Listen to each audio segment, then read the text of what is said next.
खऱ्या अर्थानं गर्भवती स्त्रीचं हित आहे, बाळ गर्भात असताना त्यावर गर्भसंस्कार करणे. पुढाऱ्याचं हित आहे, निवडून दिलेल्या जनतेची सेवा करणे.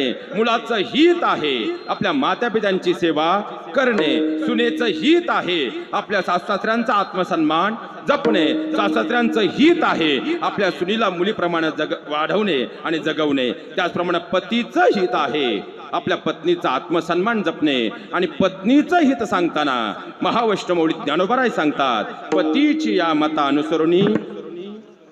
पण महाराज, आज जर तुम्ही वास्तवात विचार केला तर हीच गोष्ट होताना दिसत नाही. म्हणून तर महाराष्ट्र घटस्फोटांच्या प्रकरणांकडे वेगानं वाढतोय. सगळ्यात मोठी शोकांतिका आहे. आता एक कविता बऱ्याच अंशी फिरायला लागली महाराज. देह माझा हळद तुझ्या नावाची, भांग माझा कुंकू तुझ्या नावाचे, हात माझे पण मेहंदी ती मात्र तुझ्या नावाची. अरे नाक माझे पण नथ ती मात्र तुझ्या नावाची. गळा माझा पण खऱ्या अर्थानं मंगळसूत्र ते मात्र तुझ्या नावाचं. हात माझे मनगट माझे पण चुडा तो मात्र तुझ्या नावाचा. अरे वडीलधाऱ्यांच्या पाया मी पडते पण अखंड सौभाग्यवती भव, आशीर्वाद मात्र तुला. वडाला फेऱ्या मी मारते, उपवास मी धरते पण खऱ्या अर्थानं अखंड आयुष्याचं वरदान मात्र तुला. घर माझं साफसफाई मी करते पण घरावर नेमप्लेट ती मात्र तुझ्या नावाची. उदर माझे रक्त माझे पण मुलं ती मात्र तुझ्या नावाची. माझं सगळंच मी तुला अर्पण केलंय, तुझ्याकडं काय आहे असं माझ्या नावाचं. माझ्या बहिणीनं लक्षात ठेवा, जेव्हा तुमच्या मुखातून हे शब्द जातात, नवरा तुमच्याकडे पाहतो, स्मितपणे हसतो, कोपऱ्यात असणारी चप्पल घालतो आणि सरळ बाहेर निघून जातो, काहीच न बोलता. कारण माझ्या बहिणींनो, नवरा तो नवराच असतो. मान्य देह तुमचा हळद त्याच्या नावाची, अगदी खरंय. पण तीच तुमच्या नावाची हळद त्याला लागल्यानंतर आयुष्यभर तो खऱ्या अर्थानं तो देह फक्त तुमच्या आनंदासाठी सुखासाठी झिजवतो, कुठलंही कारण न देता. कारण माझ्या बहिणींनो, नवरा तो नवराच असतो. हात तुमचे मेहंदी त्याच्या नावाची, अगदी खरंय. पण तीच तुमच्या नावाची मेहंदी त्याच्या हाताला लागल्यानंतर आयुष्यभर त्याचे दोन्ही हात तो कष्टाच्या मेहंदीमध्ये खुलवतो, कुठलंही कारण न देता. कारण माझ्या बहिणींनो, नवरा तो नवराच असतो. खऱ्या अर्थानं पाहिला गेलं तर गळा तुमचा, मंगळसूत्र त्याच्या नावाचं, अगदी खरंय. कपाळ तुमचं, कुंकू त्याच्या नावाचं, अगदी खरंय. पण त्याच कुंकवाच्या आणि मंगळसूत्राच्या स्वाभिमानासाठी उभं आयुष्य झिजत तो तुमच्यासाठी जगत राहतो, कुठलंही कारण न देता. कितीही त्रास झाला तरी तो न दाखवता तुमच्या सुखाचा विचार करत राहतो. कारण माझ्या बहिणींनो, नवरा तो नवराच असतो. वटपौर्णिमेच्या व्रत तुमचे, उपवास तुमचा, वडाला फेऱ्या तुमच्या, आयुष्याचं वरदान मात्र त्याला, अगदी खरंय.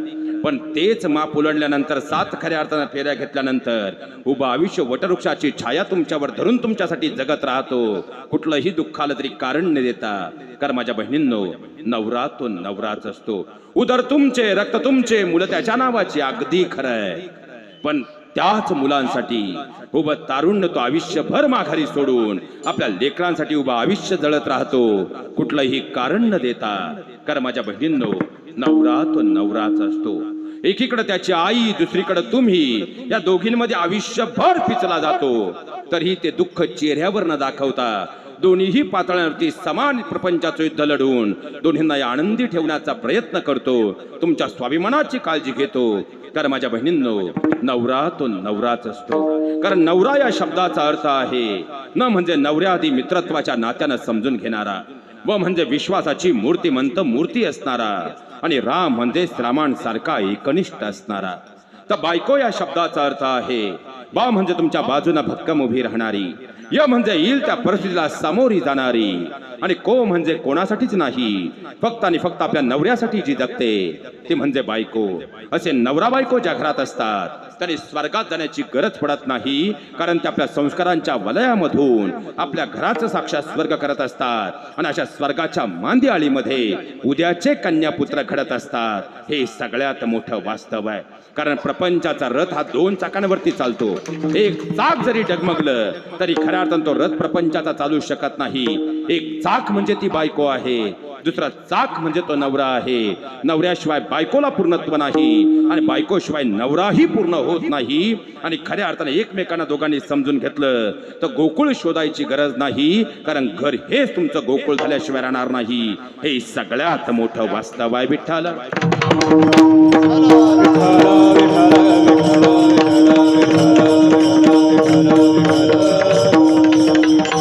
कारण लक्षात घ्या महाराज, माता पित्यांची जबाबदारी आहे मुलांवरती चांगले संस्कार करणं. ते माता पित्यांचं हित आहे आपल्या मुलांवर चांगले संस्कार करणं. आणि माता पित्यांनी योग्य वेळी जर हित साधलं तर खऱ्या अर्थानं तुमची लेकरं तुमचाच नाही तर मागच्या संबंध कुळाचा आणि खऱ्या अर्थानं गाव, तालुका, जिल्हा आणि राज्याचं नाव मोठे केल्याशिवाय राहत नाही. हे सगळ्यात मोठं वास्तव आहे. अरे एवढी वर्ष उलटून गेलं पण आजही पुण्यश्लोक अहिल्यामाईंचं नाव घेतलं तरी आपण नतमस्तक झाल्याशिवाय राहत नाही. ही सगळ्यात मोठी वास्तवता आहे. कारण त्या माता पित्यांनी दिलेले संस्कार आणि अहिल्यामाईंनी खऱ्या अर्थानं संबंध समाजाला दिलेल्या संस्कारांचा वसा. म्हणून तेवढ्या वर्षानंतरही अहिल्यामाईंचं चरित्र बसलेल्या प्रत्येकाला प्रेरणा देणारं ठरतं आणि ऐकणाऱ्या प्रत्येकाला प्रेरणा देणारं ठरतं. हे सगळ्यात मोठा इतिहास आहे. अरे काय तो इतिहास, काय ती शौर्य गाथा. का तर इतिहासाच्या पानामुळांमध्ये जायचं म्हटलं तर वर्तमानात राहून कधी चालत नाही. त्यासाठी याच मायनीच्या पुण्यपावन मातीमधून रात्रीच्या 7:30च्या सुमाराला पुन्हा एकदा निघावं लागेल आम्हाला त्या इतिहासाला वर्तमान काळात सज्ज करण्यासाठी. त्यासाठी वेळेच्या आश्वावर स्वार व्हावं लागेल, लगाम खाचावं लागेल आणि समोर दिसेल तर सह्याद्री. आणि त्या सह्याद्रीच्या थंड वातावरणामध्ये आम्हाला मात्र घोड्यावर स्वार होऊन वेगानं पुढे जावं लागेल. समोर दिसेल तो अंधकार, त्या अंधकारामध्ये तो चंद्रमा. त्या चंद्रमेच्या पलीकडे जाऊन पाहिलं, शीतल चांदण्यांची आरास दिसली. काही पलीकडे जाण्याचा प्रयत्न केला. आमच्या डोळ्यासमोर बारासेचा कालखंड आला. रामकृष्ण हरीचा गजर झाला. ज्ञानोबाचं दर्शन झालं. अश्व वेगानं पुढे आला. इतिहासाची पानं वेगानं पुढे गेली. पाहता पाहता शिवरायांचं दर्शन झालं आणि त्याही पुढचा कालखंड पाहता पाहता आमच्या नजरेसमोर येऊ लागला. अरे शिवरायांनी स्वराज्य निर्माण केलं. त्या स्वराज्याला शंभूराजांनी कळत चढवला. शिवशंभूंचं निधन झालं आणि पुन्हा एकदा खऱ्या अर्थानं हे स्वराज्य आता मात्र पेशवाईच्या दावणीला बांधलं गेलं. आता पुन्हा सर्व सामान्य रयत निर्जीव होऊन डोळ्यातली आसव लपवू लागली. चिपाडलेल्या डोळ्यांनी आता वाट पाहू लागली. पुन्हा एकदा खऱ्या अर्थाने या मातीमध्ये स्वराज्य उतरणार नाही का? पुन्हा एकदा मातीचं नंदनवन होणार नाही का? पुन्हा या मातीचं गोकुळ होणार नाही का? आणि खऱ्या अर्थाने वीज चमकली आणि त्या विजेमधून खऱ्या अर्थाने एक रगिरागिनीने जन्म घेतला आणि पाहता पाहता हिंदुस्थानच्या मातीचं नंदनवन झालं. ते नाव म्हणजे राष्ट्रमाता पुण्यश्लोक अहिल्यामाई. कारण खऱ्या अर्थानं अहिल्यामाईंचा इतिहास जर पाहिला, त्यांचं संबंध जीवन चरित्र जर पाहिलं तर दीनदलित गरिबांची आई म्हणजे अहिल्यामाई, हरलेल्या पितलांची ताई म्हणजे अहिल्यामाई, लवलव त्या लेखणीची धार म्हणजे अहिल्यामाई. शेवटपर्यंत नाकारून हिंदुस्थानच्या मातीला अस्मिता आकार देणारी हिंदुस्थानच्या मातीतली वाघीण म्हणजे अहिल्यामाई. खऱ्या अर्थानं 31 मे 1725 पुण्यपावन जामखेड तालुक्यातील पुण्यपावन चौंडी या गावी माणकोजी शिंदे आणि सुशीलामाई यांच्या पोटी एका तेजस्वी कन्येचा जन्म झाला आणि या सृष्टीवर एका विश्वकन्येचा उदय झाला. पाहता पाहता छोट्या पावलांनी माणकोजी शिंदे नावाच्या विद्यापीठामध्ये छोट्याशा लेकराचे संस्कार सुरू झाले. 5वी पूजनाचा कार्यक्रम झाला आणि नामकरण झालं अहिल्या. पाहता पाहता माणकोजी शिंदे आणि सुशीलामाईंच्या मांडीवर आता अहिल्यामाईंचं शिक्षण सुरू झालं. अहिल्यामाई लिहिणं वाचणं शिकल्या, पळणं चालणं शिकल्या, खेळणं बागडणं शिकल्या. नाना कला, नाना गुण, नाना विद्या यामध्ये छोट्याशा अहिल्यामाई तेज तरबेज झाल्या. पाहता पाहता वय झालं 8 वर्ष. याच काळात अहिल्यामाई घोड्यावर बसून आपल्या शेताकडे जात असताना दुपारचं ऊन रणरण आग ओकत होतं आणि अशा वातावरणामध्ये अहिल्यामाई आपल्या शेताकडे घोड्यावरून निघाल्या होत्या. त्याच वेळी रस्त्याच्या बाजूने 2 वाटसरू चालले होते. त्या 2 वाटसरूंमध्ये काहीतरी कुजबूज सुरू होती आणि त्यांची नजर गेली. छोटीशी लेक घोड्यावर बसून येताना पाहिली आणि दोन्ही वाटसरू त्या लेकराच्या जवळ गेले. अहिल्यामाईंच्या जवळ आले आणि उत्तर ते झाले, बाळ, तहानेने व्याकुळ झालो आम्ही, पाणी मिळेल का? आणि एवढे शब्द ऐकले आणि अहिल्यामाईंनी त्या दोनही वाटसरूंकडे पाहिलं आणि सांगितलं, बाबा, पाणी हवंय ना, चला की पाणवठ्यावर. आणि या दोनही वाटसरूंना घेऊन 8 वर्षात छोट्या अहिल्या आता पाणवठ्याकडे जाऊ लागल्या. पाहता पाहता पावलं पडत होती आणि त्याच वेळी अहिल्यामाईंनी आपल्या खऱ्या अर्थानं गोठ्याकडे पाहिलं. आवाज दिला, नारबा दादा. नारबा दादा धावत आला, काय ताई साहेब, अहो आपल्या घरी वाटसरू आल्या त्याची, जा 2 पिठल्या भाकरीची ताटं तयार करा. आणि दोन्ही वाटसरूंनी पाहिलं, बाळा भूक नाही आम्हाला, पाणी हवंय फक्त. आणि त्याच वेळी छोट्याशा अहिल्यामाई उतरल्या. अवघ्या 8 वर्षाचं लेकरू खऱ्या अर्थानं धर्माचे, जातीचं धर्माचे संस्कार सांगून गेलं. आणि अहिल्यामाई उतरल्या, बाबा घरी आलेल्या 2 घास जेऊ घातल्याशिवाय पाणी देऊ नये, हा आपला धर्म आहे. आणि मग मात्र मालेराव आणि दुसरे वाटसरू म्हणजे बाजीराव पेशवे अबाक होऊन त्या 8 वर्षाच्या लेकीकडे पाहू लागले. अरे काय ते संस्कार, धन्य धन्य ते माता पिता. आणि त्याच वेळी पहा हात धुताना मात्र आता थोरले पेशवे बाजीराव खऱ्या अर्थानं मल्हाररावांकडे पाहत उतरले. मल्हारराव, या लेकराचे संस्कार पाहताय ना, तुमच्या खंडेरावासाठी यापेक्षा दुसरी हिरकणी शोधूनही सापडायची नाही. आणि त्याच वेळी मल्हारराव उतरले, बाजीराव अहो मीही तोच विचार करतोय. आणि त्याच दिवशी खऱ्या अर्थानं अहिल्यामाईंच्या घरी दोन्ही वाटसरूंचा म्हणजे पेशवे आणि खऱ्या अर्थानं मल्हाररावांचा मुक्काम झाला. आणि त्याच रात्री माणकोजी शिंदेकडं मल्हाररावांनी आपले पुत्र खंडेरावांसाठी अहिल्यामाईंची वधू म्हणून मागणी केली. माणकोजी शिंदेनी खऱ्या अर्थानं संमती दिली. आणि पाहता पाहता पुण्यामध्ये 20 मेला अहिल्यामाई आणि खऱ्या अर्थानं खंडेरावांचा विवाह संपन्न झाला. आता अहिल्यामाईंच्या सासू गौतमी आई, सासरे मल्हारराव, पती खंडेराव यांच्या प्रेमळ सहवासामध्ये वयाच्या 8व्या वर्षी अहिल्यामाईंचा सुखाचा संसार सुरू झाला. आता खऱ्या अर्थानं शिवरायांसाठी जसा लाल महल होता तसा अहिल्यामाईंसाठी इंदोर म्हणजे खऱ्या अर्थानं डोळ्यात साठवलेलं प्रतिबिंब होतं. आता प्रश्न असा की त्याच काळामध्ये जर तुम्ही बारकाईनं अभ्यास केला तर पेशव्यांवरती मनुवादी साम्राज्याचं वर्चस्व प्रस्थापित झाल्यामुळं आता पेशव्याला उतरती कळा लागली होती. हे चित्र पाहिलं आणि मल्हारराव उतरते झाले. अरे दिल्लीचे तख्त राखतो मराठा माझा, किती दिवस म्हणायचं, दिल्लीच्या दत्तावरी बैसतो मराठा माझा, हे सिद्ध करून दाखवायची वेळ आलेली आहे. पण मनवादी साम्राज्याचं वर्चस्व प्रस्थापित झाल्यानं आता मात्र खऱ्या अर्थानं पाहिलं जर गेलं तर पेशव्यांवरती अवकळा आली होती. आणि याच वेळी मल्हारराव उत्तर हल्ले, याद राखा, जर तुम्ही खऱ्या अर्थानं दिल्लीच्या तत्वावर बसण्यास तयार नसाल तर आम्ही आमचे स्वतंत्र राज्य निर्माण करू. अरे राज्य करायचं म्हणजे फक्त प्रदेशाच्या सीमा माहीत असणं उपयोग नाही, संबंध राज्याच्या सीमा माहीत असायला हव्यात. म्हणून तर मल्हारराव स्वारीवरून आले की आपली धर्मपत्नी म्हणजे गौतमी आई आणि आपली सून म्हणजे अहिल्यामाईंना तीर्थाटनासाठी पाठवू लागले.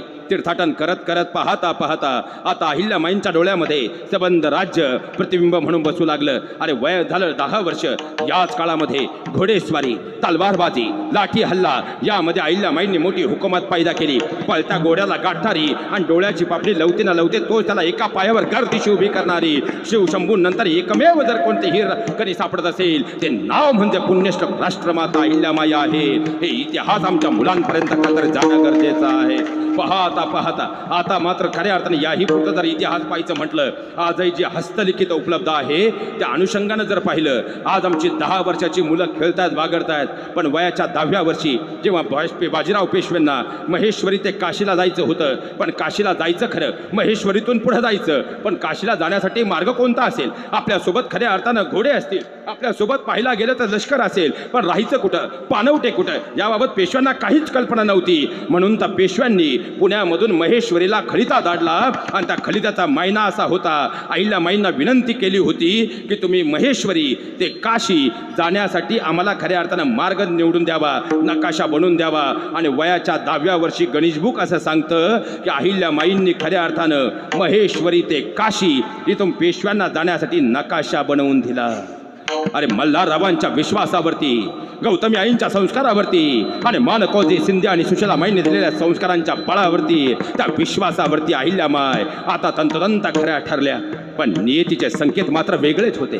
कारण त्यांचे धर्मपती म्हणजे खऱ्या अर्थानं रणवीर सरलष्कर खंडेराव आता जयपूर कोरेगावकडं विजय युद्ध खेळत होते. कारण आता कायला जर गेलं तर आता मात्र जाटांनी आक्रमण एवढं मोठं केलं होतं की 40,000चं पायदळ होतं. पाहता पाहता घोडे, बारूद, बलदियत अफाट होतं. आणि या विरुद्ध मात्र खऱ्या अर्थानं जाटांविरुद्ध खंडेराव आपल्या निवडक मावळ्यांशी लढत होते, जाटांवर तुटून पडत होते. अरे जाटांची तलवार पुढे यायची, पण पाहता पाहता गोपनीचा घाव असा काही पडायचा की जाट पुन्हा माघारी सरकायचे, डोक्याला हात लावून जाट उतरायचे. कैसे है मल्हारराव, कैसे है खंडेराव, पत्थरों से खेळता है.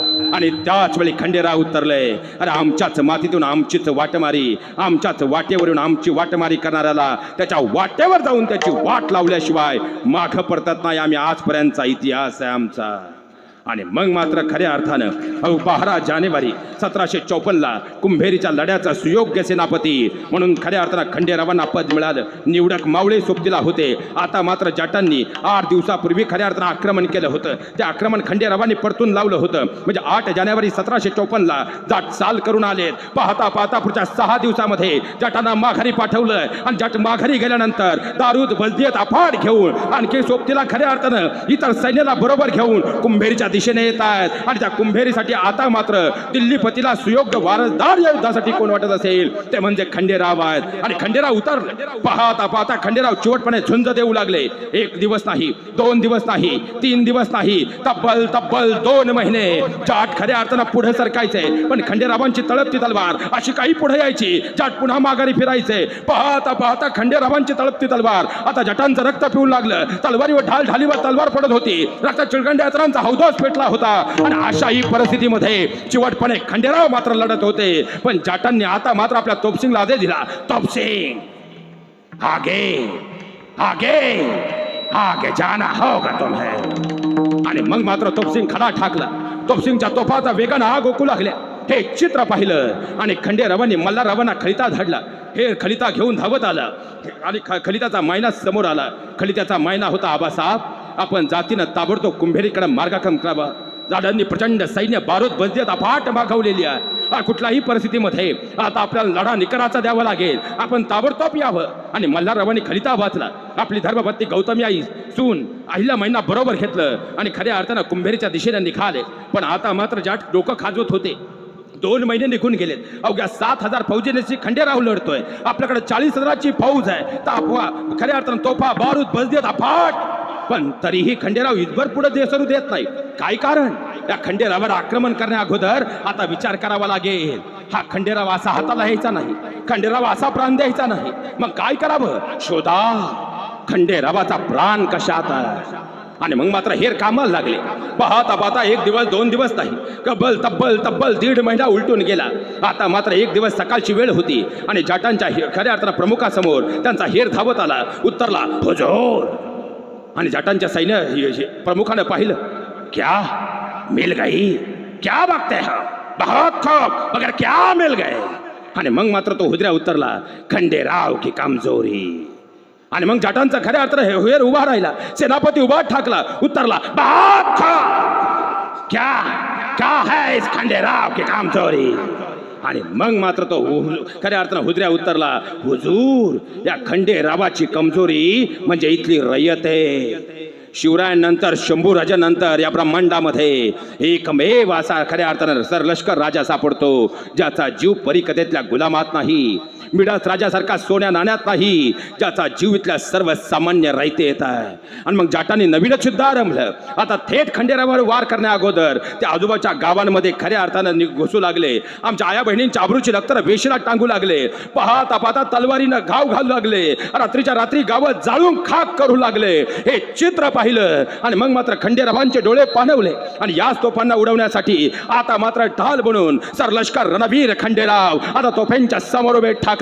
पाहता पाहता खऱ्या अर्थानं खंडेरावांची तलवार आता जाटांना वार ठार करत होती. रक्त चिळकंड्या यात्रांचा हौदोस पेटला होता आणि मग मात्र तोफ निघाली. पाहता पाहता खंडेराव समोर उभे होते. खंडेरावांनी छातीचा परकट केला होता आणि याच वेळी एक तोफ वेगानं तोफगोळा पुढे आला. खंडेरावांच्या छातीवर आदळला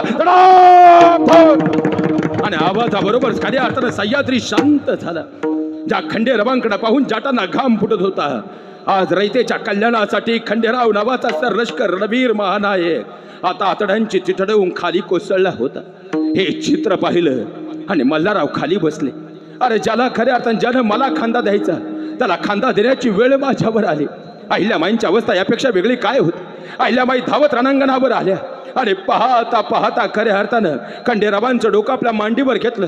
धाय मोकळून रडू लागल्या. अरे जगण्याचा आधार कंपाळाचं कुंकू गेलं, जगावं कशासाठी?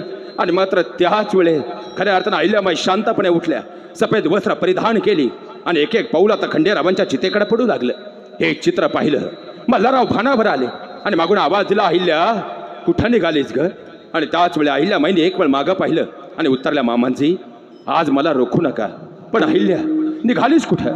माझं कर्तव्य पूर्ण करायला निघाले मामांचे. आणि त्याच वेळी मात्र आता मल्हाररावांनी सांगितलं, बाळा माझा मुलगा मी गमावलाय, आता माझी लेक गमावायचं सामर्थ्य मल्हाररावांमध्ये नाही. नको जाऊस रे लेकरा. पण अहिल्यामाई शांतपणे उत्तरल्या, मामांजी आज माझं हे कर्तव्य आहे, माझ्या कर्तव्यापासून मला रोखू नका. आणि त्याच वेळी मल्हारराव शांतपणे उतरले, अहिल्या जायचं असेल तर बिनधास्त जा, नक्की जा, पण जाण्या अगोदर माझी गुरुदक्षिणा देणार नाहीस का? आणि मग मात्र अहिल्यामाई माघारी फिरल्या, हात जोडल्याने विचारलं, मामांजी आपली गुरुदक्षिणा दिल्याशिवाय मी पुढे एकही पाऊल टाकणार नाही. बोला आपली काय गुरुदक्षिणा? आणि मल्हाररावांनी अहिल्यामाईंच्या डोक्यावर शांतपणे हात ठेवला आणि उत्तरले, बाळा तू सती जाऊ नये हीच माझी गुरुदक्षिणा. आता मात्र अहिल्यामाईंचा नाईलाज झाला आणि अहिल्यामाईंनी त्याच खंडेरावांच्या तळपत्या ज्वलंत चितेवरती हात ठेवला आणि शपथ घेतली, ही अहिल्या माणकोजी शिंदेची कन्या आणि खऱ्या अर्थानं मल्हारराव होळकरांची सून, या ठिकाणी खंडेरावांची माझ्या धर्मपतीची शपथ घेऊन असं वचन या चितेवर घेते, यापुढे अहिल्याच्या शेवटच्या रक्ताचा थेंब हा सर्वसामान्य जनतेसाठी रयतेसाठी समर्पित असेल. आणि इथूनच पुढे खऱ्या अर्थानं अहिल्यामाईंचा राष्ट्रमाता पुण्यश्लोक अहिल्यामाई हा प्रवास यथार्थपणे सुरू झाला. अरे खंडेरावांचं निधन झालं, पण इतिहासकारांनी इथंही फार मोठी गल्लत करून ठेवली. कीर्तनाच्या व्यासपीठावर हे विषय मांडण्याची गरज आज का निर्माण झाली? ज्याप्रमाणे शंभूराजांचं चरित्र आजपर्यंत डागोळलं गेलं, त्याप्रमाणे खऱ्या अर्थानं खंडेरावांचं चरित्रही आजपर्यंत काळ्या शाईने मात्र डागोळलं गेलं. अनेकांनी डागळलं आणि आमच्या पुढच्या पिढ्यांनी तेच हातात घेतलं आणि तेच वास्तव समजून खऱ्या अर्थानं आम्ही डोक्यावर घेऊन ते नाचायला लागलो आणि आमच्याच महापुरुष आम्ही बदनाम करत राहिलो. म्हणून तर खऱ्या अर्थानं त्या इतिहासाची पुनरावृत्ती उद्याच्या पिढ्यांपर्यंत जाणं काळाची गरज आहे. आणि म्हणून हा सगळा प्रपंच हे सगळ्यात मोठं वास्तव आहे. विठ्ठल विठ्ठल विठ्ठल विठ्ठल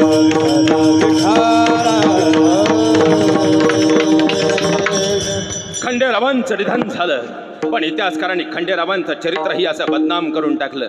खंडेराव व्यसनी अनेक पुस्तकांमध्ये, अनेक वक्त्यांमध्ये, अनेक खऱ्या अर्थानं कार्यक्रमांमध्ये वारंवार हे वाक्य आमच्या कानावर पडत राहिलं, खंडेराव व्यसनी होते. अरे अनेक इतिहासकारांनी हे रेखाटलं, पण खऱ्या अर्थानं खंडेरावांचा इतिहास जर आम्ही बारकाईनं पाहिला तर खंडेराव खऱ्या अर्थानं वारसयुद्धामध्ये 1746ला जयपूरला जगतसिंहांच्या मतीला गेलेत. मित्रत्वाचं नातं आणि ते जपण्यासाठी खऱ्या अर्थानं रायपूरला जगतसिंहांच्या मतीला उतरल्यानंतर तब्बल 8 वर्ष चाललेल्या युद्धामध्ये जगतसिंहांना विजयी करून पुन्हा ते माघारी आले. माघारी येतात खऱ्या अर्थानं 12 जानेवारी 1754 8 जानेवारी 1754ला जाटांनी आक्रमण केल्याची बातमी आली. दिल्लीतून ताबडतोब खंडेरावांना बोलावून आलं. खंडेराव दिल्लीत पोहोचले, जाटांविरुद्ध बंड मोडून काढलं आणि त्यानंतर खऱ्या अर्थानं 17 जानेवारी 1754ला जाटांनी पुन्हा कुंभेरीला खऱ्या अर्थानं वेढा टाकला आणि पाहता पाहता स्वतःच्या प्राणांची खऱ्या अर्थानं आरस करून, पाहता पाहता छातीचा पोरकट करून खंडेराव या युद्धात उभे ठाकले. म्हणजे जर परिक्रमेचा भाग पाहिला 8 वर्ष खऱ्या अर्थानं जयपूरला वारसयुद्धाचा कालखंड आहे, त्यानंतर हा कालखंड आहे, म्हणजे तब्बल 9 वर्ष जो महानायक खऱ्या अर्थानं रणांगणाच्या बाहेर नाही, 9 वर्ष तब्बल जो महानायक खऱ्या अर्थानं कलापी भाकरी मिळाली नाही तर त्याच घोड्यावर मान टाकून शाळूच्या मातीच्या भाकरी खाऊन उभा ठाकलाय. जो सरलष्कर रणवीर खंडेराव जर व्यसनी असते तर 8-9 वर्ष शाळूच्या मातीच्या भाकरी खाऊन जगू शकले असते. अरे हजारोंच्या संख्येत असताना जाटांविरुद्ध छातीचा परकोट करून लढू शकले असते. इथं पथ्य पाळून सुद्धा 2 महिन्यात लिव्हर फुटतं, 4 वर्षात खऱ्या अर्थानं माणूस जातो. पण पाहता पाहता तब्बल 9 वर्ष प्रसंगी शाळूच्या मातीच्या भाकरी खाऊन, प्रसंगी खऱ्या अर्थानं घोड्यावर झोप काढून आणि घोड्यावर मान ठेवून खऱ्या अर्थानं विजयाचा रंथ खऱ्या पुढे नेत आहे. जो विजयी योद्धा कधीही अपराजित झाला नाही, ते चरित्र खंडेरावांचं चरित्र आहे. पण इतिहासाच्या पानांमध्ये आजपर्यंत ते डागोळलं गेलं, म्हणून पुढच्या पिढ्यांपर्यंत इथे आलं. पण इथून पुढे आमच्या घरातील आईनं जसं खऱ्या अर्थानं आपण पारायण करतो वर्षातून एकदा फक्त खऱ्या अर्थानं अहिल्यामाईंच्या विचारांचं चरित्राचं पारायण आपल्या मुलांसमोर केलं तर उद्या हीच लेकरती स्वाभिमानाची आग घेऊन जगाच्या पाठीवर घडल्याशिवाय राहणार नाही. हे सगळ्यात मोठं वास्तव आहे. आणि अशा ज्या माता घडतील त्याच खऱ्या अर्थानं धन्य असतील. अभंगाचं प्रथम चरण. बोलिया हिता जो आसे जागता, बोलिया हिता जो आसे जागता, बोलिया हिता जो आसे जागता, बोलिया हिता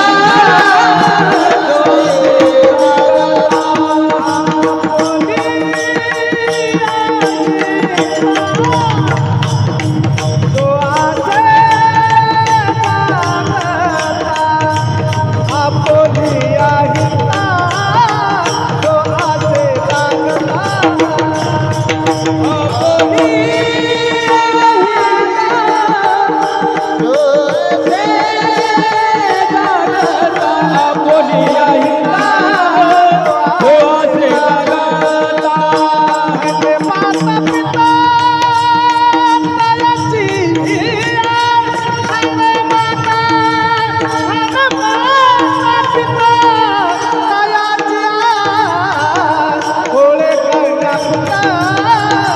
होती देवाचे आपुली गाणबुंद होती गसात्विक धन्य माता पिता दयाची धन्य माता पिता दयाची होळी गाणबुंद होती देवाचे होळी गाणबुंद होती देवाचे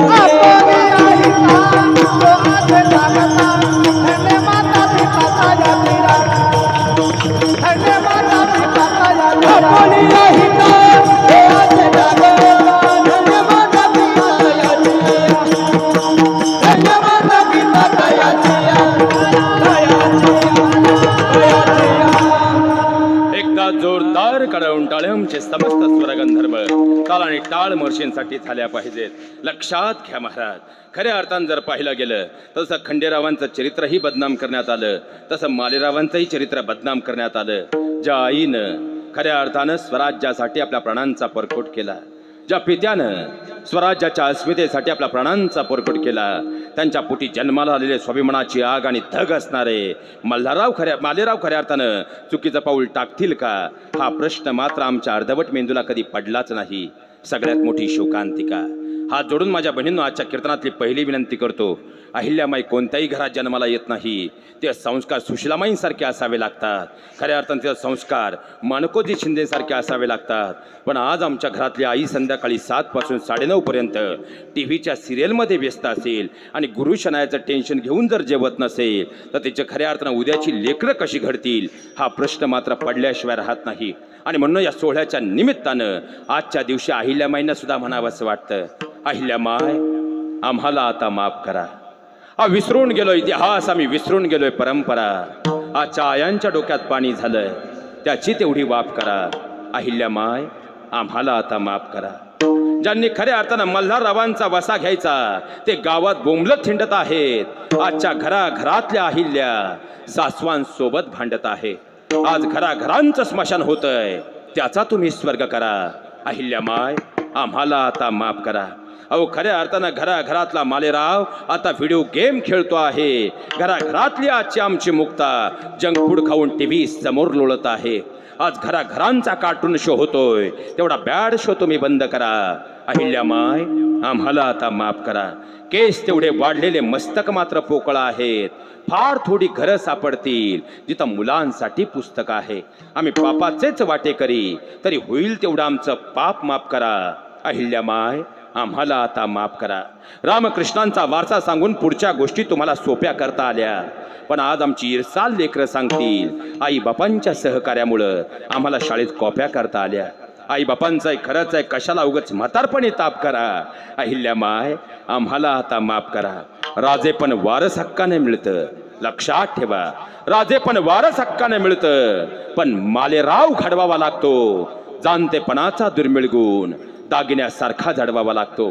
म्हणून तर या सोहळ्याच्या निमित्तानं पुण्य पावन मायनीच्या मातीमधून अहिल्यामाय आज तुम्हाला पुन्हा एकदा चरणावर नतमस्तक होऊन विनंती करतो, आपण पुन्हा जन्माला यावं आणि पुन्हा या मातीचं नंदनवन व्हावं. पण वीज चमकली आणि अहिल्यामाई उतरल्या.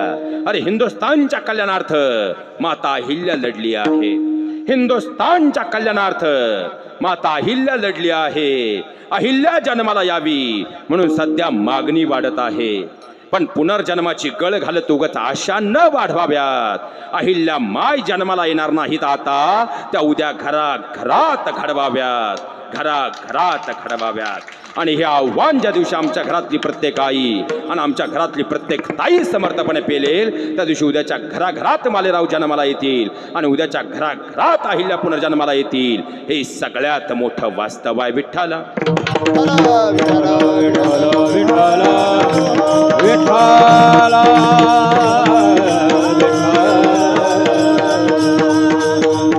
लक्षात घ्या महाराज, अहिल्यामाईंचे संस्कार असे होते, ज्या संस्कारावरती कुळी कन्या पुत्र होती, जे सात्विक मालेराव घडले.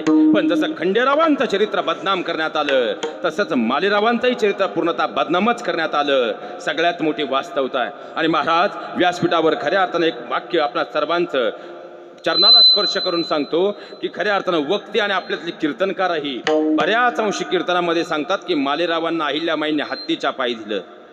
कुठून लागला शोध? अरे इतिहासाचे तथ्य आम्ही कधी समजून घेण्याचा प्रयत्न करत नाही, त्याच्या मूळ प्रतिमेपर्यंत आम्ही जाण्याचा प्रयत्न करत नाही.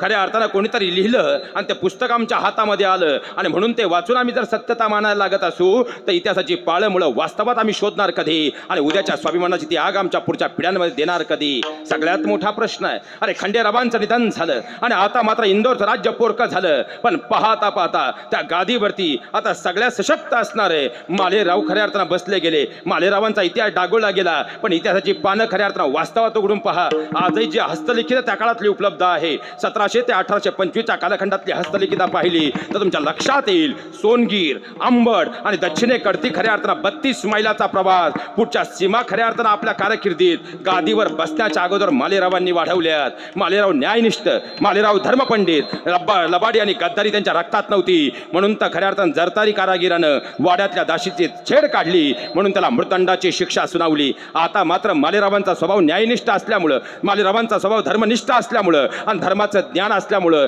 कारण त्या काळात धर्माचं ज्ञान असणारी माणसं फार कमी होती आणि जिथं धर्माचं ज्ञान आहे ते सत्य मार्गाचं ज्ञान झाल्याशिवाय राहत नाही. म्हणून मालेराव गादीवर येणं उपयोगाचं नाही हे पंडितांनी ओळखलं होतं. मालेराव गादीवर आले तर उद्या ते आपल्याला ठेवणार नाही याची जाणीव झाली म्हणून तर मालेरावांवरती एकदा दोनदा नाही तब्बल 13 वेळा विषप्रयोग करण्यात आले. पण तरी ह्या खऱ्या अर्थानं मल्हारशाहीचा, होळकरशाहीचा ठाण्या वाघ पुरून उभा ठाकला, खऱ्या अर्थानं लढत राहिला पण गादीवर आला आणि त्यानंतर 1 वर्षाने आजारपणात मालेरावांचा मृत्यू झाला.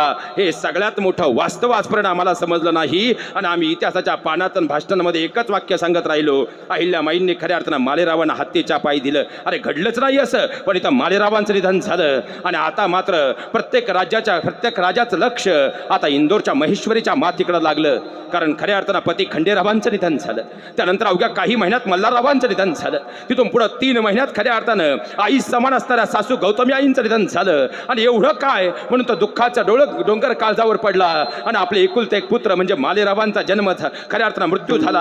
आणि आता मात्र गादीवर इंदोरच्या कोण हा प्रश्न सगळ्यांना भेडसावू लागला. आता त्यांची एकुलती एक कन्या, तिचं नाव मुक्ताला तर ते गादीवर बसू शकत नाही, मग इंदोरच्या गादीवर कोण येणार? पण इथंच उभं आयुष्य ज्या पेशवांसाठी अहिल्यामाईंनी आणि होळकर घराण्यानं खर्च केलं, इथं पेशव्यांनी नवीन डाव टाकला. आता मात्र खऱ्या अर्थानं इंदोरचं राज्य पोरकं झालं. या इंदोरच्या गादीवरती आपल्यातला एक दत्तक पुत्र घ्यायचा, तो गादीवर बसवायचा म्हणजे विनयास राज्य आपल्याला मिळेल. हे नवीन कारस्थान राघवदादाच्या मनामध्ये निर्माण झालं आणि राघवदादानं त्यासाठी खऱ्या अर्थानं इंदोरचा कारकून ज्याचं नाव शिवजी गोपाळा या दिवाणजीला हाताशी धरलं, खऱ्या अर्थानं गंगाधर पंत या दिवाणजीला हाताशी धरलं आणि ताबडतोब कारभार सुरू केला. खलिता पाठवून दिला. खलित्याचा महिना होता, इंदोर हाती आलं पाहिजे त्यासाठी दत्तक पुत्र बसवायचा, अहिल्यामाईंना खरं तीर्थाटनाला पाठवायचं आणि तीर्थाटनाचा सगळा खर्च हा सरकारी कोशातून करायचं. पण खाल्लेला मिठाला या इंदोरचा कारकून ज्याचं नाव शिवजी गोपाळा आणि दिवाजींचं नाव गंगाधर पंत, त्या कारकून शिवजी गोपाळा खाल्लेल्या मिठाला जागला आणि त्यानं गंगाधर पंतांची आणि राघवदादाची हरामखोरी अहिल्यामाईंच्या कानावर घातली. आणि मग मात्र गंगाधर पंतांनी इकडं काम सुरू केलं. आई साहेब आपण तीर्थाटनाला जावं, सगळा खर्च खऱ्या अर्थानं आमच्याकडून करण्यात येईल, आपल्या राज्यातून करण्यात येईल एवढे शब्द ऐकल्या आणि अहिल्यामाई कडाडल्या, दिवाणजी खऱ्या अर्थानं खाल्लेल्या मिठाला जगायला शिका. अहो जर मी एकटी राहिले म्हणून तुम्ही जर विचार करत असाल ही एकटी बाई काय करणार आहे, तर लक्षात ठेवा हे मर्दानी मनगट जर घोड्यावर स्वार झालं तर श्रीमंती दौलतीस फार जड जाईल. आणि मग मात्र अहिल्यामाईंनी खऱ्या अर्थानं खलित्याचा महिना असा होता की आजपर्यंत माझे सासरे मल्हारराव ज्यांनी स्वराज्यासाठी जीवन संवर झाले, माझे पती खंडेराव ज्यांनी खऱ्या अर्थानं वीरगती प्राप्त केली, माझा पुत्र मालेराव ज्यांनी पेशवाईसाठी आयुष्य वेचलं, पण आज खऱ्या अर्थानं माझ्यावर वेळ आली असताना आपण माझ्या मागे भक्कम उभं राहायचं सोडून माझ्या विरुद्ध कारस्थान राघवदादा करत आहे. आपण राघवदादांना सक्त ताकीद द्यावी. आणि पत्राचा महिना संपला, पण हे पत्र वाचलं, पेशव्यावर त्याचा परिणाम झाला नाही आणि दुसऱ्या बाजूला राघवदादा 50,000ची फौज घेऊन आता उज्जैनच्या काठेवर आला. आणि मग मात्र स्वाभिमानाची आग आणि धग असणारी ही महाराणी चौताळली. आणि मग त्याच वेळी आता मात्र महाराणी अहिल्यामाई पुण्यश्लोक राष्ट्रमाता अहिल्यामाई उतरल्या. ही वाघीण आता घोड्यावर स्वार होऊन पुन्हा एकदा खऱ्या अर्थानं स्वाभिमानाची आग निर्माण केल्याशिवाय राहणार नाही. आणि त्यावेळी शरीफ भाई यांच्या मदतीनं त्यांनी या ब्रह्मांडातली पहिली, कारण गिनीज बुकात नाव असंच नाही महाराज, इतिहासाचे कांगोर इतके मोठमोठे आहे, त्यांनी पहिली महिलांची फौज या मातीमध्ये उभी केली आणि खऱ्या अर्थानं इथं गनिमी काव्याचा डाव टाकला. आणि खऱ्या अर्थानं राघवदादाला एक पत्र लिहिलं. पत्राचा महिना होता. राघवदादा अहो खऱ्या अर्थानं तुम्ही आमच्या विरोधात चाल करून आलात, कोणीही जरी खऱ्या अर्थानं विजय कुणात झाला तरी नुकसान मात्र मराठा साम्राज्याचं होणार आहे, कारण दोन्ही बाजूला मराठा साम्राज्यच लढण्यासाठी आहे. पण राघवदा लक्षात ठेवा, मी जर गेले तर मी कीर्ती करून जाईल, पण जर या युद्धात तुमचा पराभव झाला, समाज सोडून द्या, दरबार सोडून द्या, पण तुमच्या धर्मपत्नीला सुद्धा तुम्ही तोंड दाखवू शकत नाही. आणि हा सायकोलॉजिकल मेथड असणारा हा मानसशास्त्राचा गनिमी काव्याचा डाव इतका बरोबर पडला. राघवदा विचार करू लागला आणि त्याच वेळी दुसऱ्या बाजूला अहिल्यामाय खऱ्या अर्थानं महिलांची सशक्त फौज फाटा घेऊन, कारण एकीकडे घरभेद्यांनी जरी अहिल्यामाईंना त्रास दिला असला तरी महाजी शिंदेपासून मराठ्यांनी मात्र आता अहिल्यामाईंच्या मागे भक्कम उभे राहिले आणि समोर तो सेनासागर पाहिला. आणि मग मात्र राघवदाचं अवसानच गळालं आणि राघवदांनी पुन्हा खरिता अहिल्यामाईंना पाठवला. ताई, आता शब्द किती बदलले पहा.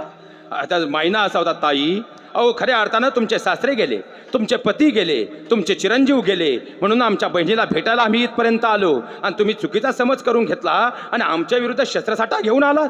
अहिल्यामाईंनी या पत्राला पुन्हा उत्तर दिलं. पत्राचा मायना असा होता, दादा आपण जर मला भेटायला, या बहिणीला भेटायला आलात, मग एवढा शस्त्रसाठा कशाला आणला? हे सगळं सैन्य आपलंच आहे की, आपण मानानं पालखीत बसून यावं आणि मानानं खऱ्या अर्थानं बहिणीची भेट घेऊन जावं. आता राघवदाला खजील झालेला राघवदाला प्रश्न पडला, एक तर इथून मागं जावं तर काळं तोंड घेऊन मागं जावं लागेल, आणि म्हणून तर माल खजील झालेला मान खाली घालून राघवदा पालखीत बसला. पाहता पाहता अहिल्यामाईंना भेटायला आला आणि खऱ्या अर्थानं नम्रपणे नमस्कार करून माघारी गेला. अरे आपले पुत्र मालेरावांचं निधन झाल्यानंतर 13व्या दिवशी राघवदा उज्जैनच्या काठावर चाल करून आला, पण धीरदत्तपणे अहिल्यामाईंनी त्यास तोड देत खऱ्या अर्थानं राघवदाला पुन्हा माघारी पाठवलं. हे खऱ्या अर्थानं इतिहासातली सगळ्यात मोठी घटना आहे. पाहिला जर गेलं तर इथं घरभेद्यांनी जसा त्रास दिला तसा आजूबाजूला पेशव्यांपासून पंडितांपासून सगळेच मात्र अंतर्गत जळत होते. आता करावं काय प्रश्न निर्माण झाला होता. अरे अहिल्यामाईंची कारकीर्द म्हणजे इतिहासाच्या पानांमध्ये सुवर्ण अक्षराने लिहिलेली कारकीर्द आहे, कारण त्यावेळी मल्हाररावांकडं स्वतःचं धन होतं 16 कोटींचं. ते आता इतिहासात बऱ्याच जणांनी 1600 कोटी कुणी काही आणलंय, पण मुळात त्या काळचं 1600 कोटी धन म्हणजे आजचं किती हे शब्दात मांडता येणार नाही. मल्हाररावांचं स्वतंत्र त्या काळचं धन होतं 16 कोटी रुपये, पण हे 16 कोटी रुपयातला एकही रुपया अहिल्यामाईंनी स्वतःसाठी खर्च न करता आज जे आठवडे बाजार गावागावात आपण पाहतो ना, ही संकल्पना जर कोणाची असेल ती अहिल्यामाईंची आहे. आज जे 12 आपण पाहतो हे सगळे 12 आज जेजुरीला गेलो तरी आपल्याला पाहायला मिळतं. हे 12 यांचे उद्गाते जर कोण असतील त्या अहिल्यामाई आहेत. अहो एवढंच काय, पण ज्या ज्या धर्मशाळा त्या काळापासून आपण आजपर्यंत पाहत आलो या सगळ्या धर्मशाळांच्या उद्गात्या जर कोण असतील त्या अहिल्यामाई आहेत. आज जे खऱ्या अर्थानं पाटबंधारे व्यवस्थापन पाहतो हे पाटबंधारे व्यवस्थापनच्या जनक जर कोण असतील त्या अहिल्यामाई आहेत, कारण त्यांनी तर एक आज आम्ही रोजगार हमीची योजना पाहतो याच्या वास्तवातल्या खऱ्या जनक जर कोण असतील त्या अहिल्यामाई आहेत. कारण त्यावेळेस अहिल्यामाईंनी एक विचार केला, मोकळ्या असणाऱ्या हाताला त्यामुळं कामही मिळालं आणि खऱ्या अर्थानं या सुविधाही उभ्या ठाकल्या. पण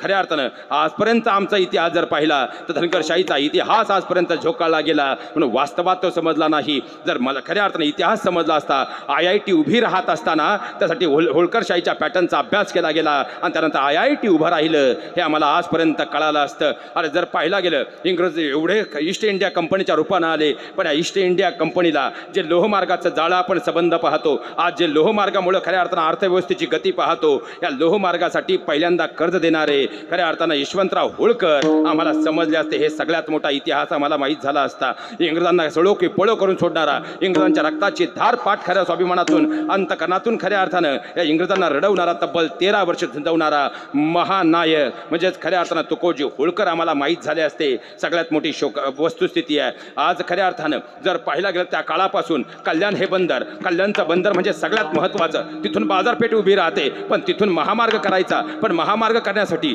रस्ता करण्यासाठी मध्ये आला तो खंडाळा, पण तो खंडाळा फोडल्याशिवाय पुढचा प्रवास होणार नाही. पण त्या खंडाळ्यातून मार्ग करून देणारे शिंगरोबा धनगर आणि स्वतःच्या प्राणांची स्वाभिमानासाठी खऱ्या अर्थानं प्राण गेले, पण इतिहास इंग्रजांसमोर लाचार न होणारे शिंगरोबा धनगर आजपर्यंत आम्हाला कळाले असते, पण तो इतिहास आमच्या समोर कधी आलाच नाही.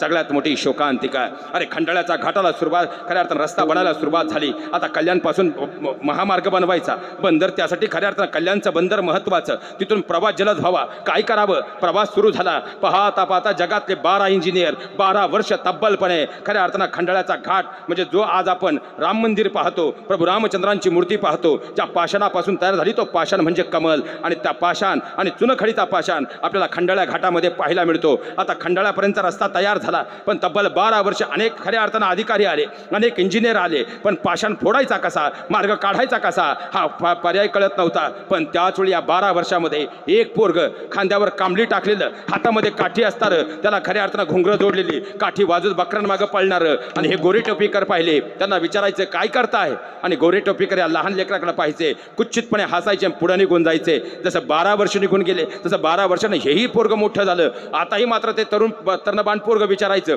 तुमचं काय चाललंय. इंग्रज उत्तर देत नव्हते. एक दिवस खऱ्या अर्थानं कुचितपणे इंग्रज अधिकारी उत्तरला, तुला काय कळणार आहे त्यातलं, मेंढ्यांमागं पळणारं पोर तू, आणि इथून आम्हाला रस्ता बनवायचा आहे, पण तो रस्ता बनवायचा कसा याच्यावरती आमचं संशोधन चालू आहे. आणि मोठमोठ्यानं ते तरुण पोरग हसायला लागलं, आणि त्याचं हास्य पाहिलं, आणि मग मात्र इंग्रज अधिकारी चौताळले. विचारलं का हसतोस, एवढं छोटं काम आणि एवढे वर्ष.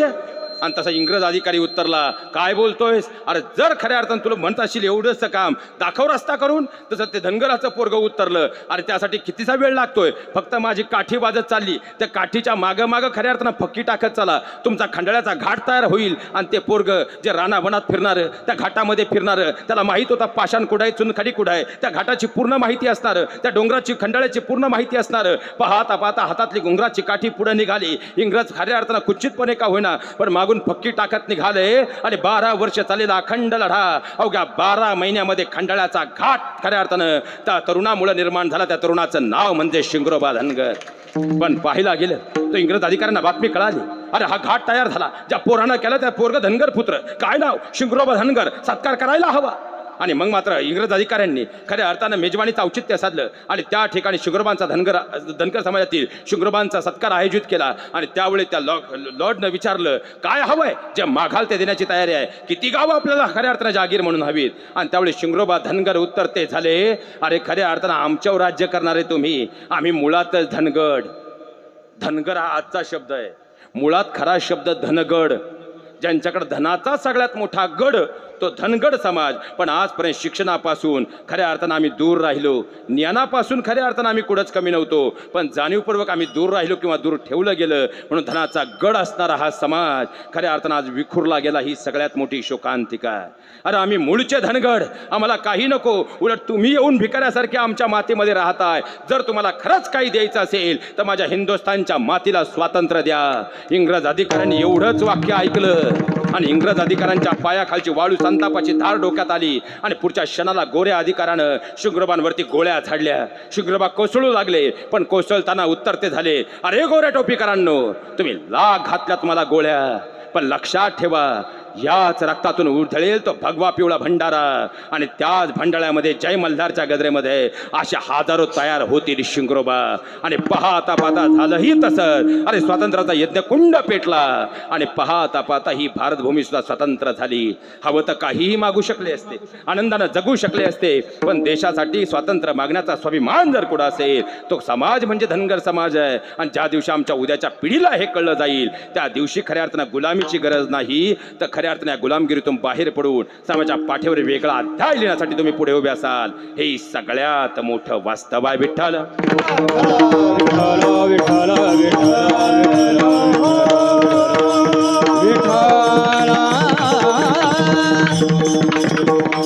लक्षात घ्या महाराज, कारण इतिहासाचा कांगोरा फार मोठा आहे, पण वेळेची आपल्याकडे खऱ्या अर्थानं कमी आहे. पण जेव्हा असे संस्कार होतील तेव्हा लेकरं कशी निबसतील. अभंगाचं होळे कन्या पुत्र होती जे सात्विक, होळी कन्या पुत्र होती जे सात्विक, होती जे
जोरदार कडवून टाळ्यांचे समस्त स्वरगंधर्व तालाने टाळ मर्षींसाठी झाल्या पाहिजेत. लक्षात घ्या महाराज, खऱ्या अर्थानं संस्कार योग्य असतील.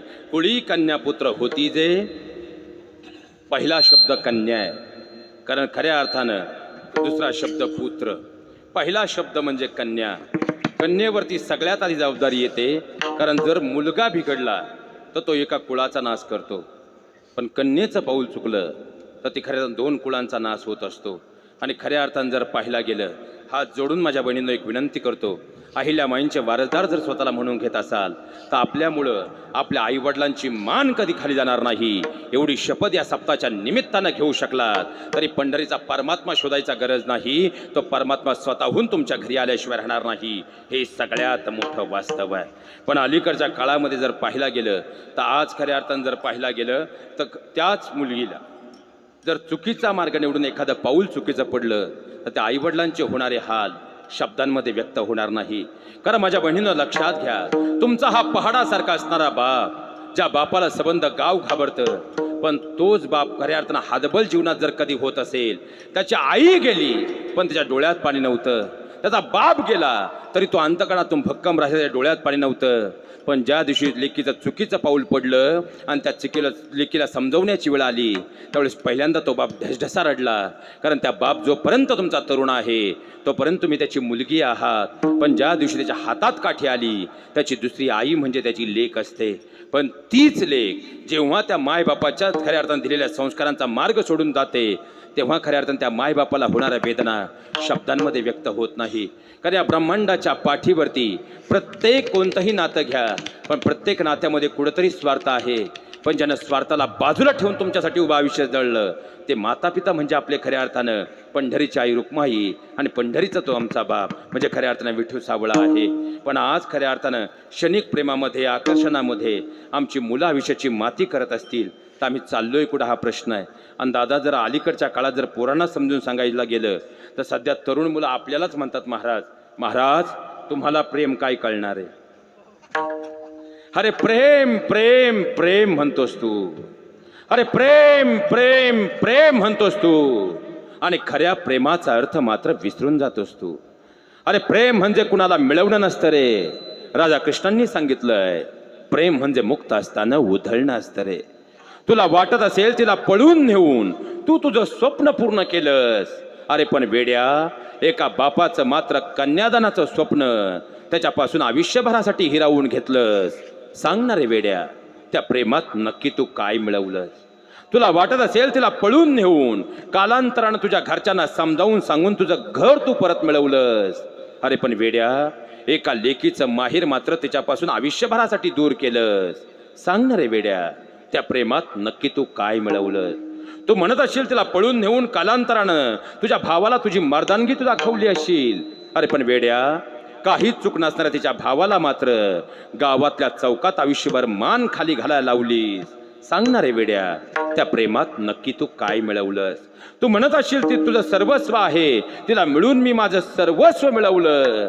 अरे पण एका माय बापाच्या आयुष्यभराचं सर्वस्व त्यांच्यापासून हिरावून क्षणभर शांत बसून विचार कर, या क्षणिक आकर्षणाच्या प्रेमात नक्की तू काय मिळवलंस. माझ्या तरुण मित्रांनो, आपले मायबाप म्हणजे आपले शत्रू नाहीत. खऱ्या अर्थानं आपण योग्य मार्गावर चालणं गरजेचं आहे. आणि माझ्या बहिणींनो, रक्षाबंधन जवळ आले, भावाच्या नात्याने विनंती करतो, आपले मायबाप म्हणजे आपले देवता आहेत, पण त्या मायबापाला क्षणिक प्रेमासाठी सोडून तुम्ही निघून जाता ना. अरे तुम्ही गेल्यानंतर क्षणिक प्रेमात तुम्ही घरातून पाऊल बाहेर टाकता, पण तुमच्या आईला कमीत कमी खांदा तरी शेजाऱ्यांचा मिळतो, ती आई रडून तरी मोकळी होते. पण या बापाचा विचार करा ज्यानं तुमच्यासाठी उभं आयुष्य जाळलं. त्या बापाला रडताही येत नाही, त्या बापाला बोलताही येत नाही, आणि त्या बापाला कुणाला सांगताही येत नाही. म्हणून हाच तुमचा शेतकरी बाप शेताच्या बांधावर बसतो, गुडघ्यात डोकं घालतो आणि हमसून हमसून रडून देवाला प्रश्न विचारतो, देवा काय पाप केलं होतं का माझ्या लेकीनं, माझ्या चिवूनं माझ्यासाठी हा प्रपंच असा मोडला. आणि खऱ्या अर्थानं त्या बापाच्या मनात विचारांचं काहूर मांडतं. त्या बापाला काहीच बोलता येत नाही, म्हणून तो बाप हातामध्ये पेन घेतो, वही घेतो आणि आपल्या निघून गेलेल्या लेकीला भावनाच्या या स्पंदातलं त्या स्पंदापर्यंत शब्दाच्या रूपाने भांडवल पोचवतो. त्या बापाच्या अंतकरणातल्या भावना तो बाप आपल्या लेकीसमोर नेत असतो. तो बाप तुमच्यासाठी लिहितो, प्रिय बाळा, मोबाईलच्या जमान्यातही मी तुला आज पत्र लिहितोय. कारण अगदी तसंच आहे.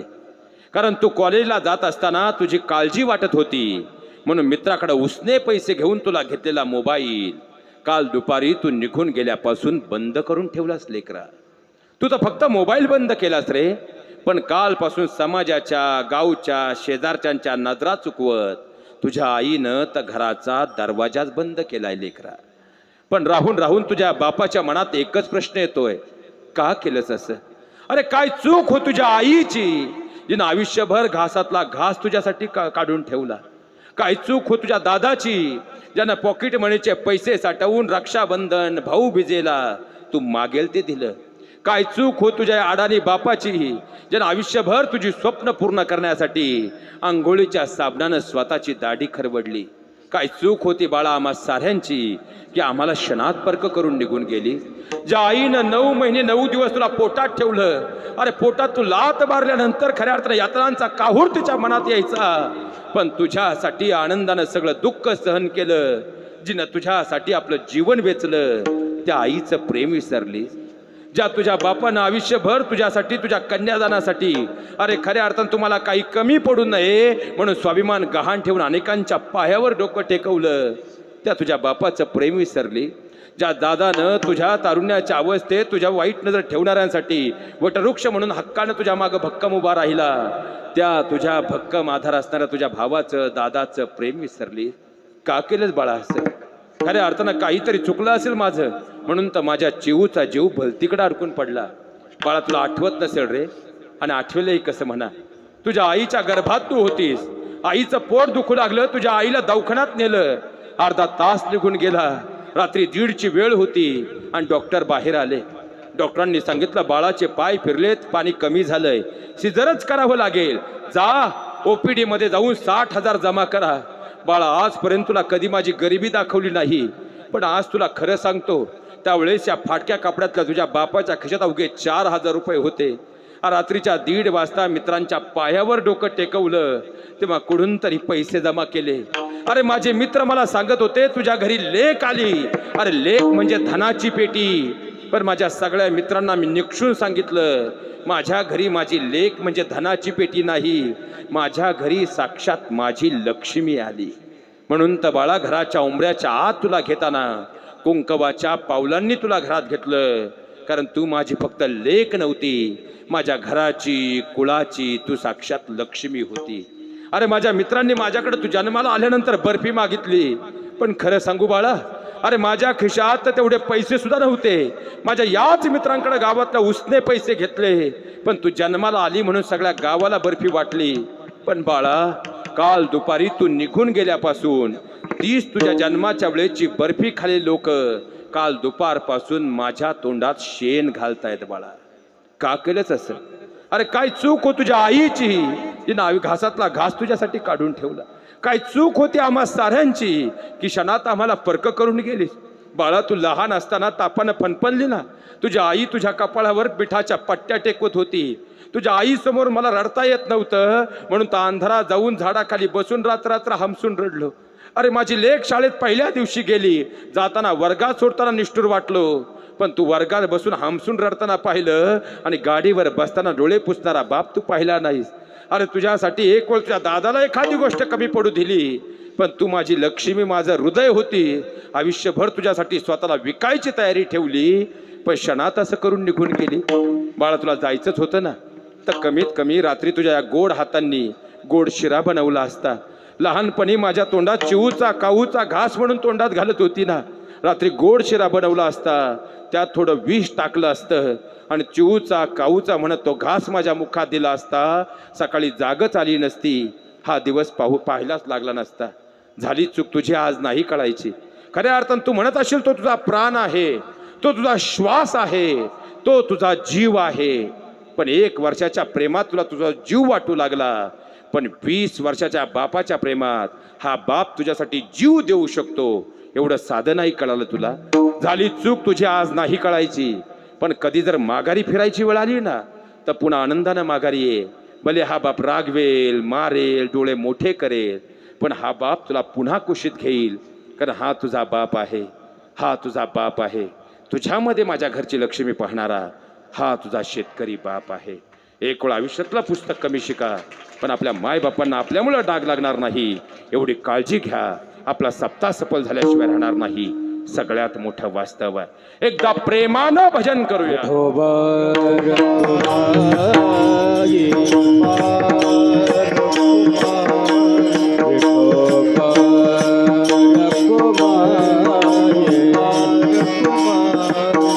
विठोबार कुमार विठोबार कुमार विठोबार कुमार विठोबार कुमार विठोबार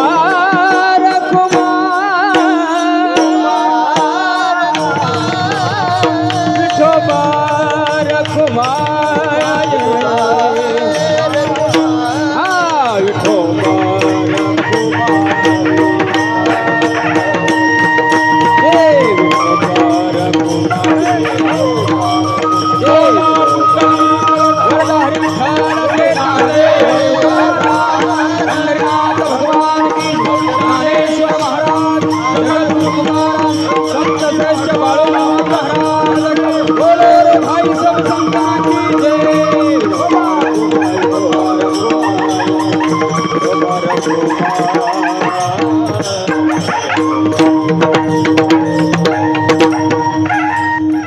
एकदा जोरदार कडवून टाळ्यांचे समस्त स्वरगंधर्व तालाने टाळ मर्षींसाठी झाल्या पाहिजेत.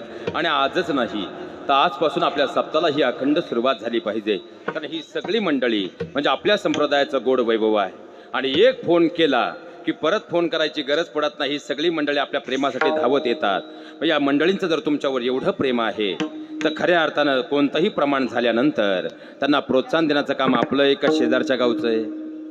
म्हणून आजच नाही आजपासून आपल्या सप्ताहाला अखंड सुरुवात झाली पाहिजे. कोणतंही प्रमाण झालं या सगळ्या मंडळींसाठी जोरदार कडवून टाळ्या झाल्याच पाहिजेत. कारण विमान अजूनही उभं आहे, पण विमानात बसायची आपली तयारी आणि प्रपंचातून परमार्थ कसा साधला गेला पाहिजे यासाठी एकच जागा राहिली, ती परमार्थ आहे. कारण लक्षात घ्या, विमानात बसायची आपली तयारी का झाली कुणाची? बरेच लोक झाले, तयार झाले. मग प्रपंचातून परमार्थ साधायचा असेल तर प्रपंचात कर्म करावं आणि कर्म कसं करावं हे सांगणारा कर्मयोग म्हणजे गीता आहे. कर्म तेव्हाच फळाला जातं जेव्हा त्या कर्माचं ज्ञान असतं आणि ज्ञानयोग सांगणारी गीता आहे. कर्म ज्ञान तेव्हा परिपूर्ण होतं जेव्हा त्याला नम्रतेचा साथ चढतो.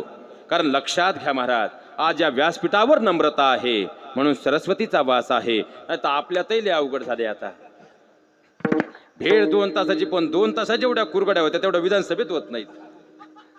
ही वास्तवता आहे. पण जेव्हा नम्रतेचा साथ चढतो तेव्हा किती, कारण खऱ्या अर्थानं आज जर पाहायला गेलं मोठ्या माणसांचा मोठेपणा किती मोठा असावा पहा महाराज.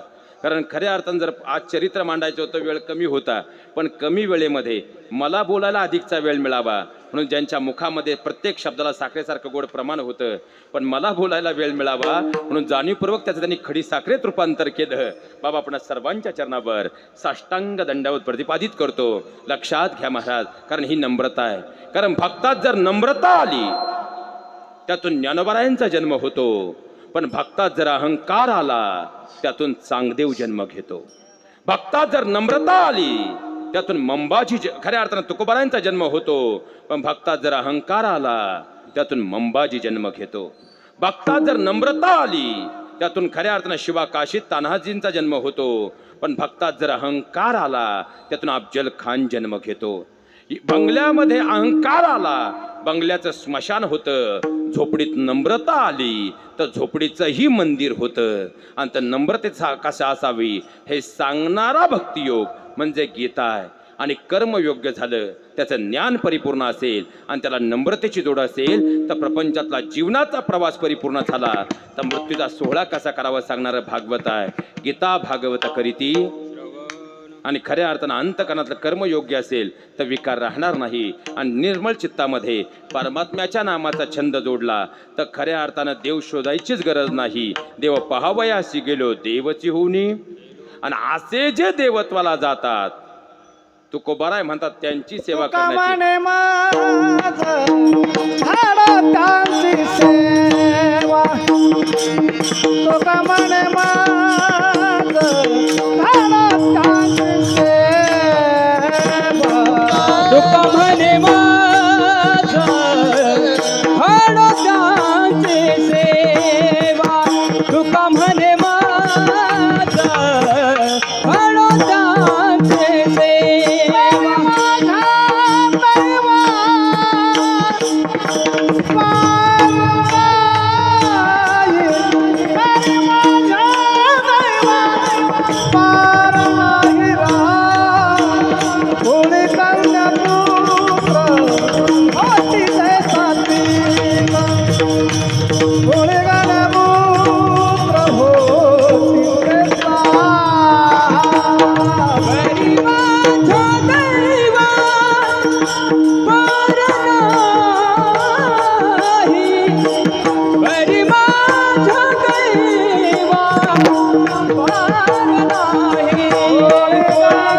आढळून टाळ्या पुन्हा एकदा झाल्या पाहिजे. त्यांना आज ती सवय लागलीच पाहिजे. लक्षात घ्या महाराज, कारण वारकरी दंड संहिते आधारे वक्त्यांना वेळेचं भान पाळणं वक्त्याचं आद्य कर्तव्य आहे.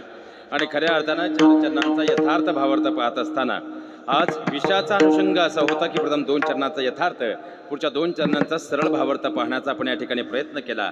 जाताना एकच फक्त वाक्य माझ्या खऱ्या अर्थानं बहिणींच्या रूपानं माझ्या बहिणींना सगळ्यांना हात जोडून विनंती करून जातो, आपल्यामुळं आपल्या मायबापाचं मान खाली जाणार नाही एवढं वचन घ्या. आणि तरुणाईला विनंती आहे, खऱ्या अर्थानं कुळी कन्या शब्द काय आला होता? पुत्र. मुलं सगळ्यांना होतात, पुत्र ठराविक घरातच जन्माला येतात. मुलं म्हणजे आडनावाचं मूळ जिवंत ठेवण्याचं काम करतात, पण जे पितरांचा उद्धार आल्यानंतर करतात ते पुत्र असतात. आणि खऱ्या अर्थानं असे आत्ताचे आपले पुत्र 4 रोगानं ग्रासलेत. पहिलं म्हणजे प्रेमाचं व्यसन आहे, दुसरं म्हणजे मोबाईलचं व्यसन आहे, तिसरं म्हणजे दारू अंमली पदार्थांचं व्यसन आहे, आणि चौथं म्हणजे राजकारणाचं व्यसन आहे. या 4 व्यसनांमध्ये माझ्या मराठी तरुणाई बर्बाद होती, शोकांतिका आहे. आपल्याकडे वेळ कमी आहे आणि म्हणूनच खऱ्या अर्थानं एका वाक्यात पुढे सरकण्याचा प्रयत्न करणार आहे. पहिलं म्हणजे मोबाईलचं व्यसन आहे. आता मोबाईल चांगला वाईट याबद्दल मला आज फारसं बोलायचं नाही, पण खऱ्या अर्थानं ज्या दिवशी नवरा कोणतीही भीती मनात न आणता आपल्या मोबाईलचा पासवर्ड काढून आपला मोबाईल आनंदानं 24 तासांसाठी आपल्या बायकोकडे देण्याचं धाडस करेल, आणि ज्या दिवशी बायको कोणतीही भीती मनात न आणता आपल्या मोबाईलचा पासवर्ड काढून आपला मोबाईल आनंदानं 24 तासासाठी आपल्या नवऱ्याकडे देण्याचं धाडस करेल, त्या दिवशी मोबाईलचा चांगला वापर आहे असं म्हणण्याचं या व्यासपीठावर मीही धारिष्ट करू शकेल.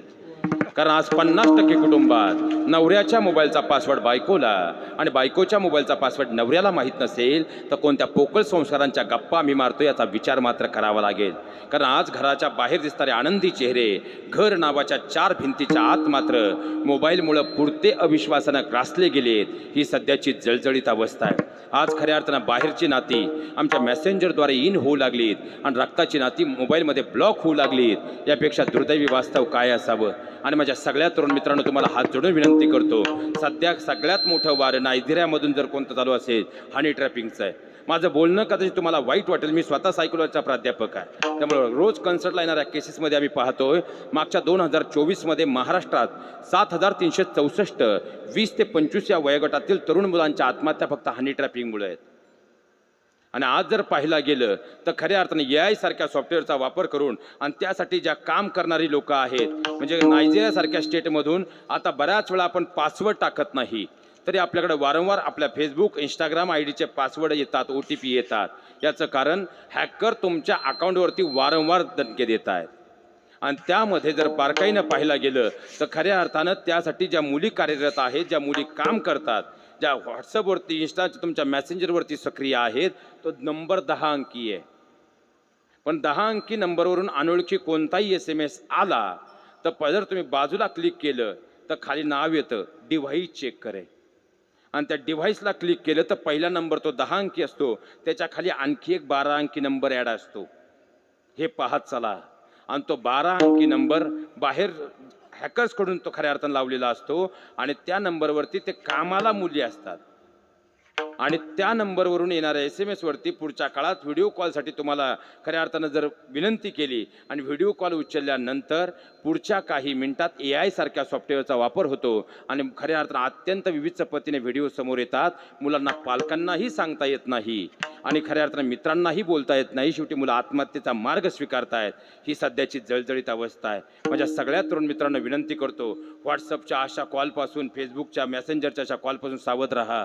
आणि माझ्या बहिणींना बहिणींनो, भावाच्या नात्याने तुम्हालाही विनंती करतो, कामाला जाणाऱ्या टोळ्या जशा आहेत अशा सध्या रिकामटेकड्या मुलांच्या टोळ्याही प्रत्येक राज्यात उभ्या राहिल्यात आणि ह्या सगळ्या टोळ्या रात्रंदिवस तुमच्या मेसेंजरवरती धडक्या मारण्याचा प्रयत्न करतायत आणि भावनेच्या भरात जर तुम्ही तुमच्या मेसेंजरचं दार उघडलं तर भावनेच्या नात्यात गुरफटला गेलात तर सुखी सोनेरी प्रपंचाची माती होतीये. मग आता कदाचित मी गेल्यानंतर तुमच्यापैकी बरेच जण म्हणतील, महाराज तुम्ही ज्या व्यासपीठावर उभे होतात त्या व्यासपीठावर तुम्ही वेद शास्त्र मंत्र सांगितले पाहिजेत, पण जवळपास आज तुम्ही 2 तास महापुरुष चरित्र आणि वास्तव परिस्थितीवर बोललात. अगदी खरंय महाराज, पण खऱ्या अर्थानं जर पाहायला गेलं तर या व्यासपीठावर मोक्ष मम आत्मा सांगणंच गरजेचं आहे. पण विमानात बसायची आपली तयारी आणि प्रपंचातून परमार्थ साधायचा असेल तर पहिला प्रपंच सुरळीत करून घ्यावा लागेल. याचं कारण आहे, आता जे मी बोलतोय ना महाराज, हे तुम्हालाही माहिती आहे. फक्त बोलायचं धारिष्ट आणि त्यावर विचार करण्याचं धारिष्ट आपल्यात नाही. माझं सोडून द्या हो, अजून 10 मिनिटानंतर माझं ठरलेलं मानधन घेऊन मी इथून जाणार आहे. उद्या तुमच्या कुटुंबावर वाईट वेळ आली त्याचा परिणाम माझ्यापर्यंत काहीच येणार नाही. पण जी लोक आज तुमच्या सोबतीला आहेत, उद्या तुमच्या कुटुंबावर वाईट वेळ आली, हसायला सुद्धा आपलीच लोक असणार आहेत. हे जीवनात कधी विसरू नका, एवढी मात्र विनंती करतो. या मोबाईलच्या क्षणिक मोहजाळामध्ये आयुष्याची माती करू नका. दुसरा महत्त्वाचं व्यसन प्रेमाचं व्यसन आहे. प्रेम करू नये या वाताचा मी नाही, पण खऱ्या अर्थानं प्रेम करण्यापूर्वी स्वतःला सेटल करण्याकडे लक्ष द्या. कारण खऱ्या अर्थानं जर नको त्या वयामध्ये प्रेमाच्या नाहक आकर्षणाच्या मोहजाळात पडलात तर आयुष्याची माती होते आणि वयाच्या 35 नंतर प्रश्न पडतो, आपण आयुष्यात काय कमवलं. आणि सगळे शेतकरी आहात, हात जोडून तुम्हाला नम्रतेची विनंती आहे, बचत गट फक्त आयफोन घेण्यासाठी करू नका. बचत गटातून जर तुम्ही व्यवसाय उभे केलेत आणि खऱ्या अर्थानं आता साताऱ्याची बाजारपेठ मोठी आहे, मुंबई पुणे आणि इथं खऱ्या अर्थानं आपल्या कमिटीला एक विनंती करतो, बाबा काल्याचं कीर्तन झालं, 2 रुपये खऱ्या अर्थानं वर्गणी जास्त काढा आणि वर्गणी सगळे देत चाला. कारण देवधर्माच्या कार्याला आपण आपली माणसं कमी पडतो ना, आपण इतर धर्मांना दोष देतोय. पण जेव्हा खऱ्या अर्थानं धर्मासाठी कार्य करायची वेळ येते तेव्हा आपणच कमी पडतो, हे सुद्धा वास्तव आहे. खऱ्या अर्थानं त्या वर्गणीतली एक रक्कम तुम्ही काल्या झाल्यानंतर गावातली जेवढी तरुण मुलं आहेत यांच्यासाठी एक बस घ्या आणि त्या बसमध्ये यांना मुंबई पुण्यातले सगळे मोठमोठे मॉल फिरून आणा. जो भाजीपाला बाजारभाव नसल्यानंतर आपण पितं फेकून देतो ना, ड्रायरचा वापर करून आज अंबानीसारखी माणसं ग्रॅममध्ये तो विकतायत. आणि जर आपण प्रक्रिया उद्योग इथं उभे करू शकलो, एक बचत गट इथं खऱ्या अर्थानं घेणारा असेल आणि दुसरा बचत गट पुण्या मुंबई जाऊन विकणारा निर्माण झाला किंवा इकडं साताऱ्यात विकणारा निर्माण झाला, तुम्हाला बाजारपेठ शोधायची गरज नाही. बाजारपेठेतली माणसं तुमच्यापर्यंत आल्याशिवाय राहणार नाही. हे सगळ्यात मोठं वास्तव आहे. आणि सगळ्यात महत्त्वाची, बँका कर्ज देत नाही, आम्हाला व्यवसाय करायचा आहे म्हणून रडायचं सोडा. जहाना पहुचे रेलगाडी वहा पहुचे मारवाडी, पहिल्यापासूनची म्हणे. खऱ्या अर्थानं मारवाडी समाजात 12वीच्या मुलाला अख्खा आयकराचा फॉर्म भरायचा कळतो. आपल्या पोरांना 35चे झालेत पण आयकरचा फॉर्म कसा असतो माहीत नाही. लक्षात घ्या, 12वी पासून जर आपण खऱ्या अर्थानं IT रिटर्न फाईल बनवली, कारण आपल्या सगळ्यांकडे सातबारे आणि सातबारे असल्यानंतर CAची फी सोडून आपल्याला रुपयासुद्धा खर्च नाही. पण 3 वर्षाचा IT रिटर्न फाईल जर तुमच्याकडे असेल, तुम्हाला बँकेकडे जाण्याची गरज नाही, बँक तुमच्याकडे कर्ज घेऊन येते. पण खऱ्या अर्थानं 12वी नंतर आपल्या मुलांनी ही सवय लावली. आणि पालकांना जाताना विनंती करतो, आपल्याकडे एक घाणेरडा समज आहे पहिल्यापासून, आपलं पोरग धंदा करणार, त्याचं बूड बसणार आणि त्याची कर्ज भरता भरता आपलं आयुष्य जाणार. ही मानसिकता आता सोडा. मुलांना तुमच्याकडून पैसा सुद्धा नको आहे, त्यांची एकच इच्छा आहे की आपला व्यवसाय करताना पालकांनी फक्त पाठीवर शाबासकीची थाप द्यावी. भले चहाची टपरी टाकू द्या, वडापावची गाडी टाकू द्या, पण आपल्या मुलांना व्यवसायात उतरू द्या. कारण आता शेतीचं आकारमान कमी होत चाललंय, दिवसेंदिवस एकसंध घरं कुटुंब पद्धती विभक्त होत चालली आहे. आपल्या एकरमध्ये असणाऱ्या जमिनी 2-2, 1-1 एकरवर 10-10 गुंठ्यावर आल्या. आणि आपली मुलं जर आज व्यवसायात उतरली, कारण लग्नाच्या अगोदरच ते व्यवसायात भक्कम उभे राहू शकतात. एकदा जबाबदाऱ्या वाढल्या की व्यवसायापासून खऱ्या अर्थानं नवीन काहीतरी करण्याचं जे स्वप्न असतं ते फारसं पुढं जात. भले खऱ्या अर्थानं चुकू द्या, आपली पोरं हे चुकतील, खऱ्या अर्थानं काही वेळेस लॉस जातील, पण भक्कमपणे जर त्यांच्या मागे उभे राहिले. अंबानी असाच उभा राहिला नाही हो. आपण अंबानीचं उदाहरण आपल्या पोरांना देतो, पण आपल्या पोरांना अंबानी व्हावं असं वाटत असेल तर आपण सुद्धा त्याच्या मागे तेवढं खंबीर उभं राहणं गरजेचं आहे. एवढी मात्र सगळ्या पालकांना विनंती करतो, देव शोधू नका, आपल्या कर्मात त्याला शोधण्याचा प्रयत्न करा.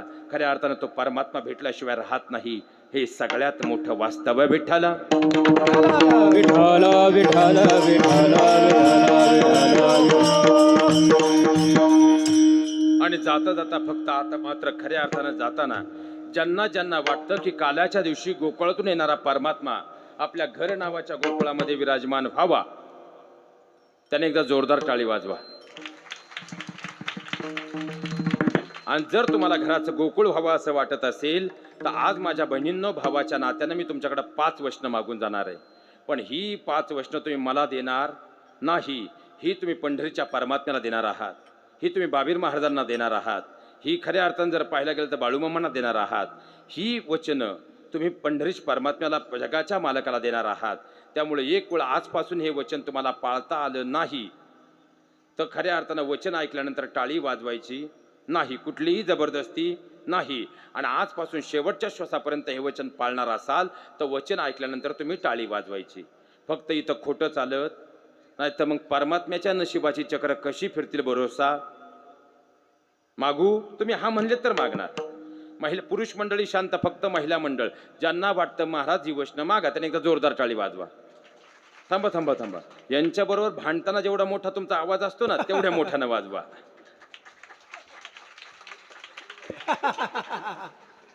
जर वचन आजपासून शेवटच्या श्वासापर्यंत पाळणार असाल तर परमात्म्याला साक्षी ठेवून तुम्ही टाळी वाजवायची.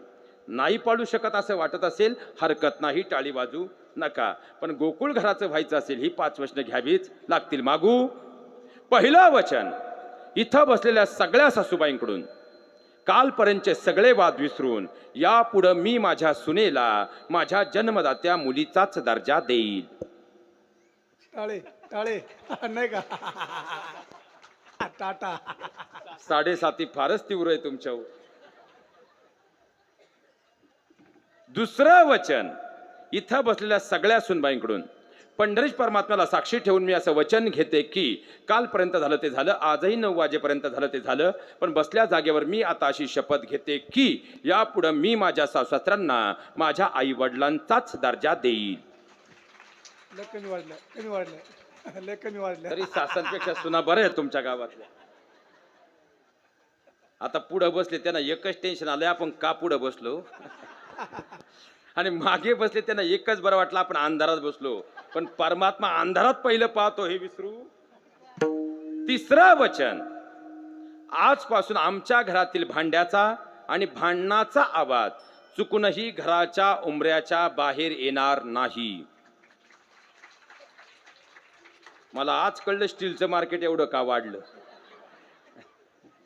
चौथं वचन, आजपासून मी माझ्या नवऱ्याच्या, त्याच्या भावाच्या नात्यात, मी माझ्या नवऱ्याच्या, त्याच्या बहिणीच्या नात्यात परमात्म्याला स्मरून वचन घेते, यापुढं मिठाचा खडा होणार नाही. कमी वाढलं, कमी ब वाढलं. ब ब ब ब ब ब. आता याचा विचार घरी जाऊन करा. आणि शेवटचं 5वं वचन, खऱ्या अर्थानं भगवान परमात्म्याला स्मरून, राष्ट्रसंत बाळूमामांना स्मरून, खऱ्या अर्थानं कुलदेवीन कुलदेवतेला स्मरून बसल्या जागेवर मी परमात्म्याच्या चरणाला स्पर्श करून असं वचन घेते की यापुढं मला कितीही राग आला, यापुढं माझा कितीही संताप झाला तरी आजपासून मी माझ्या नवऱ्यावर डोळे मोठे करणार नाहीच. पण आजपासून एकांतात सुद्धा मी माझ्या नवऱ्याला शेवटच्या श्वासापर्यंत एकही वाईट शब्द बोलणार नाही. लय कमी. आता या लग्न न झालेल्या बाळांनी वाजवल्यात म्हणून त्यात काय लबाड दुनिया आहे महाराज. मर्यादा पुरुषोत्तम प्रभू रामचंद्र की.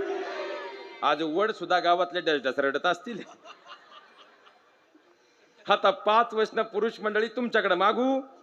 आपला असंच आहे महाराज, जाता आता का होईना पण दूध का दूध पाणी का. पहिलं वचन, नियमाटी लागू. बायकोनं कितीही कान भरले तरी मरेपर्यंत मी माझ्या आई वडिलांना कधीच अंतर देणार नाही. वा. दुसरं वचन, माझ्या भावाचे माझे प्रॉपर्टीचे वाद असतील, आमची केस कोर्टात असेल हरकत नाही, पण गावात जर कधी एकमेकांना गरज पडली, भले नाही घरानं नाही चुलीनं पण मनानं मात्र आम्ही नक्की एकत्र येऊच. कमी वाढलं, कमी वाढलं. तरुण पोरांनी बऱ्यापैकी वाजवल्या, पण जुनी माणसं काय जुने वाद सोडायला तयार. हात जोडून सगळ्या वयस्करांना विनंती करतो, मागच्या पिढ्यांपासून फुटवर बांधाचे वाद तुमच्याकडे आले आणि निम्म तुमचं आयुष्य त्या वादात गेलंय आणि आपल्याला एक दिवस वैकुंठ धामला जायचंय, पण जाताना हे वाद संपून आपल्या पोरांना पुढचं ध्येय देऊन जायचं की या वादात अडकून जायचं याचा विचार मात्र नक्की करा. भले 2 पाभार इकडचं तिकडं तिकडचं इकडं होईल, पण ते वाद मिटवा. पोरं तुमची शिक्षणानं पुढे जातील आणि तेच वाद जर दिले तर आपल्या पोरांचं निम्म आयुष्य तहसील कचेरीत जाईल. हे जीवनात कधी विसरू नका. 3रं वचन, माझ्या बहिणीला जेव्हा कधी माझी गरज पडेल मी कुणाचंही न ऐकता तिच्यासाठी श्रीकृष्णांची भूमिका बजावेल. इकडे येणे प्लॉट वाढलेत का दादा? 35च्या पुढे असेल तुमच्याकडे आता इकरी. 4थं वचन, आजपासून या सप्ताहामध्ये आम्ही कधीच चुकीचं राजकारण आणणार नाही. वा. आणि शेवटचं वचन, कालपर्यंत झालं ते झालं, आजही 9 वाजेपर्यंत झालं ते झालं, पण बसल्या जागेवर परमात्म्याला स्मरून मी अशी शपथ घेतो की यापुढे मला कितीही राग आला, ह्यापुढे कितीही संताप झाला तरी आजपासून शेवटपर्यंत मी माझ्या धर्मपत्नीवर कधीही हात उचलणार नाही.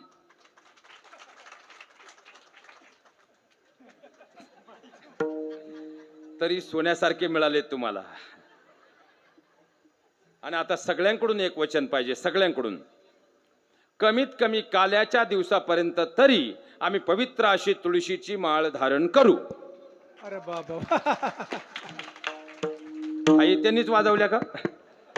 हा जोडून नम्रपणे विनंती करतो.